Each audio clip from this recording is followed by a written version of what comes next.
Yo, you guys, today we have a look at the OSCAL S60 Pro with night vision and all. And yeah, we have to, or I have to at least let you know, this is, yeah, not the best quality, I know that, so I'm sorry about that. But we still are trying to show that off as good as we can. As you see here, everything is based on Android and it works quite nicely.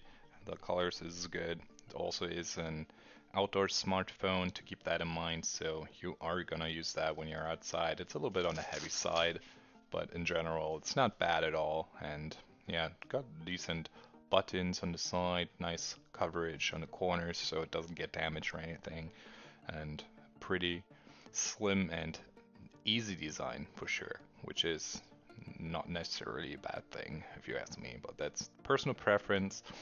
And I think we could call this a day, and I will see you around the next one. So take care, you guys. Until then, it's Badger. I'm out, and bye bye.